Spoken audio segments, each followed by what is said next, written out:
Ô Fiuza, você falou sobre o Sérgio Moro. O ex-ministro da Justiça e Segurança Pública respondeu a críticas feitas pelo presidente Jair Bolsonaro hoje sobre a postura dele em relação à possibilidade de prender quem furasse quarentenas durante a pandemia de Covid-19 e também em relação à resistência quanto à flexibilização das regras de posse de armas no país. Segundo Moro, Bolsonaro queria, abro aspas, promover uma espécie de rebelião armada contra medidas sanitárias impostas por governadores e prefeitos. Segundo o presidente, Moro teria dificultado a posse e o porte de armas aos cidadãos comuns, tema defendido pelo presidente, contrariando uma das principais promessas de campanha.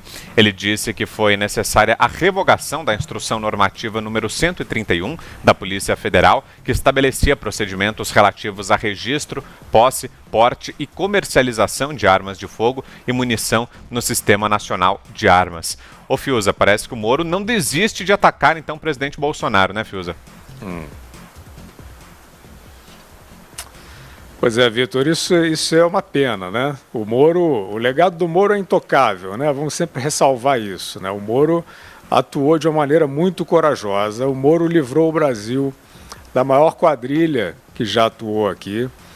Ele teve uma ação absolutamente contrita, né, no processo. Ele enfrentou toda a politicagem, essa aí que a gente está vendo, né, que tenta sobrepujar aí a justiça. Agora, o Moro, quer dizer, ele dizer que o Bolsonaro queria uma rebelião armada, isso o Moro está em estado de delírio, né, Vitor? O Bolsonaro queria uma rebelião armada da população contra as medidas sanitárias. O Bolsonaro é um genocida, então? É isso que o Moro está dizendo? Eu acho que o Moro devia trocar o marqueteiro dele, porque evidentemente que o Moro está fazendo política, né? Evidentemente que ele tem postado seguidamente mensagens quase ali de autoajuda, né? Ele fala da epidemia, e eu acho que o papel do Moro na epidemia, e ele vinha fazendo uma boa gestão no Ministério da Justiça, ele isolou lideranças criminosas, ele é corresponsável pela redução dos índices de violência, mas, de fato, quando o STF deu aquela caneta mágica para todos governadores e prefeitos fazerem o que quisessem, e as forças de segurança exorbitaram as suas funções e passaram a atacar os direitos humanos de uma maneira ostensiva, acabamos de falar com a Ana Paula Henkel sobre isso nos Estados Unidos também, o Moro se omitiu. O Moro, ministro da Justiça, que foi o que a ministra Damares disse naquela reunião. O ministro da Justiça não se pronunciou sobre arroubos das forças de segurança que estavam muito bem coordenadas por ele, inclusive, até então. E ele teve um papel de omissão. Depois que a epidemia começou, algo aconteceu com o Sérgio Moro, porque ele passou a ficar postando, tem foto do Moro lendo o livro da mulher dele, postando mensagens de prudência com a população apanhando na rua. E aquilo não é cumprimento de medida sanitária, aquilo é um abuso de autoridade, violento inclusive, né? Então acho que o Moro aí, em relação às conexões da ação do presidente da República com a pandemia, eu acho que o Moro aí está realmente apenas fazendo política, infelizmente. E você, Augusto, suas impressões aí sobre essas falas do Sérgio Moro? Repetindo o que disse o Guilherme, eu tenho uma profunda admiração pelo papel histórico desempenhado pelo ministro Sérgio Moro, pelo juiz Sérgio Moro, sobretudo, porque ele é a encarnação da Lava Jato, que é a operação anticorrupção mais bem sucedida do mundo, mais que a Operação Mãos Limpas, embora esteja agora num estado de torpor, né? De vez em quando ela se manifesta, não por falta de coisas a apurar, crimes a apurar, nem por falta de vontade dos policiais e dos procuradores. Acho que está faltando um papel mais pesado aí do judiciário mesmo, né? Mas voltando a essa questão, o Sérgio Moro sempre vai ficar na história com isso aí. Ele botou um presidente corrupto na cadeia e vários figurões aí, que mostrou que cadeia não é só para os 3 P's, né? Pobre, preto e prostituta. a partir do exemplo do Moro, descobriu-se que políticos, que outro P, né, também entram nessa. E também empreiteiros, caras mais ricos do Brasil, e descobriram que a prisão foi feita para todos. Mas eu acho que depois dessa decepção que ele sofreu no governo, ele está até justificadamente, eu acho, aborrecido.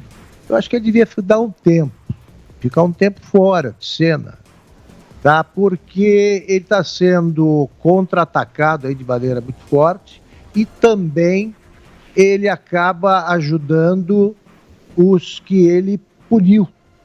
Essa turma aí está adorando poder usar o Sérgio Moro contra o governo, poder usar eventualmente, fazer o contrário, né? Usa declarações do governo para deixar mal o Sérgio Moro. É um desgaste a que ele não precisaria se submeter. Zé Maria. Olha, Augusto, eu adoraria que o Sérgio Moro fosse para o Supremo Tribunal Federal. Gostaria mesmo. Mas essa postura dele mostra que nenhum presidente da República iria indicá-lo, né? Porque geralmente o ministro indicado pelo presidente e aprovado pelo Senado Federal é um ministro que negocia e não faz parte do perfil do ex-ministro Sérgio Moro. Deixa eu falar um negócio. O presidente, quando formou o governo, tinha a boa intenção ali de que todos serviriam o país e que todos no governo seriam, vamos dizer assim, unidos num só propósito. Então ele saiu distribuindo várias cartas brancas. Ele distribuiu mesmo. O ministro da Justiça que saiu, Henrique Mandetta, fez um Ministério da Saúde como nenhum outro ministro anterior teve a oportunidade de colocar quem ele quisesse. O presidente não interferiu. E aí o que o Mandetta fez? Colocou gente do DEM, de Rodrigo Maia e tal, colocou gente do Centrão e do pessoal que o indicou. Ele foi indicado pela bancada da saúde na Câmara, leia-se defensores da medicina privada. O ministro Sérgio Moro, ele indicou ali o pessoal da Lava Jato.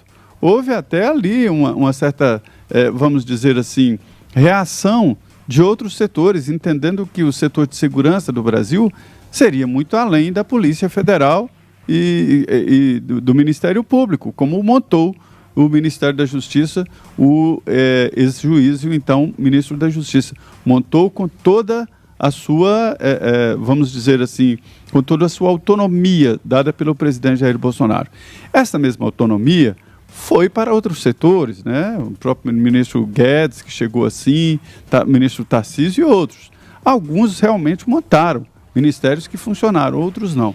Então está na hora mesmo. Esse é um momento diferente do governo Bolsonaro, em que ele puxa as rédeas e tenta fazer do governo a sua cara e semelhança. E o que é a sua cara e semelhança? É o que aconteceu durante a campanha eleitoral. Olha, Augusto Fiuza, não há nada, Vitor, que simbolize mais a campanha eleitoral do que essa história de debater de armas, acusar o presidente de arminha e não sei o que. Isso foi debatido e foi aprovado. Então, o presidente, ao defender nos limites da lei, porque ele não pode mudar a lei porque o Congresso não faz, né? A liberação de munições e de armas, ele está atendendo a um debate que aconteceu durante a campanha eleitoral. Nada mais do que isso. Uma revolução, hoje, ela não se faz com armas de fogo só, ela se faz com outros poderes, inclusive o poder de informação. O presidente Jair Bolsonaro e seus aliados estão sendo atacados pelo Supremo exatamente nesse flanco aí de informação, né? O público da internet, o público das mídias sociais, porque uma guerra já está em andamento. E não é a guerra desse tipo de arma tradicional, mas outras armas que existem na democracia. Então, esta é a situação. Foi constrangedor, né, o vazamento daquela reunião ministerial, por palavrões e tal, que o presidente evidentemente achava que estava em local fechado, mas foi a grande prova a favor do presidente Jair Bolsonaro. Quem era o chefe da Polícia Federal? Quem era? Sérgio Moro. Durante os depoimentos, os delegados disseram com todas as palavras. O presidente Bolsonaro nunca tratou diretamente com Valeixo, que era o diretor da Polícia Federal. Ou seja, para acontecer uma interferência do presidente na Polícia Federal, era preciso a atuação ativa do ministro da Justiça, Sérgio Moro. Se ele não fez isso, o presidente também não fez, porque o presidente não interferiu, porque não tinha nem como interferir na Polícia Federal, já que o chefe, no organograma, pelo menos, da Polícia Federal, o ministro da Justiça, que não atendia os pedidos do presidente Jair Bolsonaro.